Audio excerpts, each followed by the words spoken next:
Doctor Pravinaben Tarpara, મહેમાનો શ્રી તેમજ પૂજ્ય ગુરુજનો તથા મારી વાલી વિદ્યાર્થીની બહેનો, નમસ્તે.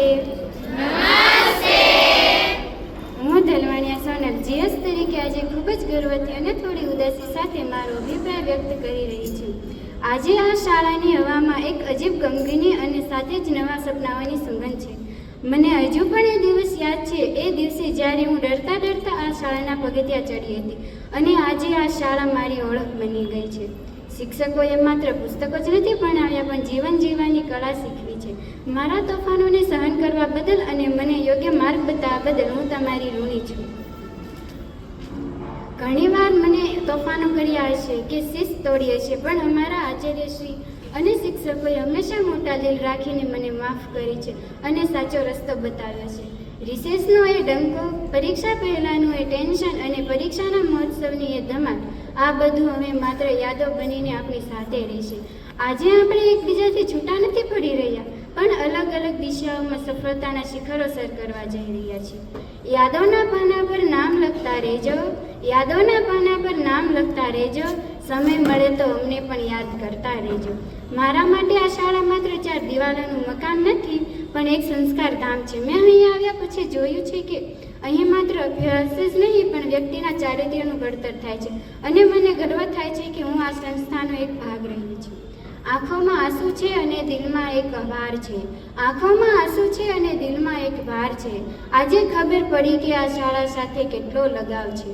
મિત્રો, આપણે અહીં માત્ર ડિગ્રી લેવા નથી આવ્યા, પણ યાદોનું બાથું બાંધવા આવ્યા છીએ. અને વહાલા વિદ્યાર્થી મિત્રો, આ શાળા તમને જે તક આપે છે તેને ઝડપી લેજો, કારણ કે અહીં વિતાવેલી દરેક પળ કિંમતી છે. મળ્યા હતા અજાણ્યા બનીને આ આંગણામાં, આજે જાણીતા બનીને વિદાય લઈએ છીએ. દિલમાં ભરી હજારો મીઠી યાદો, આજે આ પવિત્ર શાળાની રજા લઈએ છીએ. તમારા જીએસ તરીકે મેં હંમેશા પ્રયત્ન કર્યા છે કે આપણી શાળાની શિસ્ત અને ગૌરવ જળવાઈ રહે. આ સફરમાં મેં આપેલા સહકાર બદલ આપ સૌનો ખૂબ જ આભાર. જીએસ બન્યા પછી મને સમજાયું કે નેતૃત્વ એટલે હુકમ કરવો નહીં, પણ બધાને સાથે લઈને ચાલવું. કાર્યક્રમોનું આયોજન હોય, શિસ્ત જાળવવાની વાત હોય, આ શાળાએ મને આત્મવિશ્વાસ અને ટીમવર્ક શીખવ્યું છે, જે મને જીવનભર કામ લાગશે. વિદાય એ અંત નથી, પણ એક નવો વળાંક છે. જીએસ તરીકે આ મારો છેલ્લો સત્તાવાર પ્રતિભાવ છે, પણ આ શાળા સાથેનો મારો અતૂટ નાતો હંમેશા જળવાઈ રહેશે. આપણી શાળાના સંસ્કારો હંમેશા મારી સાથે રહેશે. એક જીએસ તરીકેની મારી મુસાફરીમાં મેં હંમેશા શાળાના હિતમાં કામ કરવાનો પ્રયત્ન કર્યો છે. છતાં ક્યારેક અજાણતા કોઈ ભૂલ થઈ હોય અથવા કોઈનું દિલ દુભાયું હોય તો તે બદલ હું આ મંચ પરથી આપ સૌની ક્ષમા માંગુ છું. મિત્રો, જીએસ હોવાનો અર્થ એ નહોતો કે હું તમારાથી ઉપર હતી, પણ હું તમારા વતી જવાબદારી ઉપાડી રહી હતી. મેં આ દરમિયાન મારી કોઈ વાત તમને ખોટી લાગી હોય તો તમે આજે અહીં જ ભૂલી જજો. આપણે સાથે મળીને ઘણા કામ કર્યા, એમાં જો સફળતા મળી એ આપણી છે, પણ જે કમી રહી ગઈ એ મારી અંગત જવાબદારી છે. મિત્રો, આ વર્ષ દરમિયાન મેં જે કંઈ કર્યું તે મારી અને આપણી શાળાની પ્રગતિ માટે કર્યું છે. પરંતુ માણસ માત્ર ભૂલને પાત્ર છે. એક જવાબદાર પદ પર હોવાને લીધે ક્યારેક ઉતાવળમાં કે સમજણના અભાવે મારાથી કોઈ પણ પ્રકારની ભૂલ થઈ હોય, કોઈ પણ વિદ્યાર્થી સાથે અન્યાય થયો હોય કે કોઈ શિક્ષકની અપેક્ષા પર હું ખરી ન ઉતરી હોઉં, તો હું 2 હાથ જોડીને આપ સૌની માફી માંગુ છું. મારી ભૂલોને જતી કરી માત્ર મારી સાથે વિતાવેલી સોનેરી યાદોને જ દિલમાં રાખજો.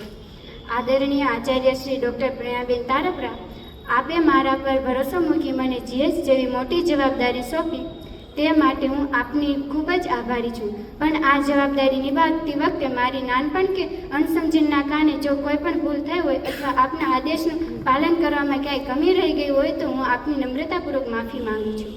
ક્યારેક કામના ભારમાં કે ઉતાવળમાં જો શિસ્તનો ભંગ કર્યો હોય અથવા આપની અપેક્ષાઓ પર હું ખરી ન ઉતર્યો હોય તો મને આપનો એક નાનો વિદ્યાર્થી સમજીને ક્ષમા કરજો. આપે મને જે ઠપકો આપ્યો છે અથવા જે શિખામણ આપી છે તેને મેં હંમેશા આશીર્વાદ ગણીને શીખવાડી છે. આજે જ્યારે હું આ શાળાના આંગણેથી વિદાય લઈ રહી છું ત્યારે મારે ખાસ આપનો આભાર માનવો છે, કારણ કે આપે મને માત્ર એક વિદ્યાર્થી તરીકે જ નહીં પણ એક લીડર તરીકે કહી છે. છેલ્લે બસ એટલું જ કહીશ કે યાદોના ભાથાના આ સોનેરી દિવસો સચવાઈ રહે, યાદોના ભાથાના આ સોનેરી દિવસો સચવાઈ રહે. રહેશે ચહેરા બદલશે પણ આ દોસ્તીની સુગંધ હંમેશા જીવતી રહેશે. આ સાથે હું મારા શબ્દોને વિરામ આપું છું અને મને શાંતિપૂર્વક સાંભળવા બદલ આભાર. Thank you.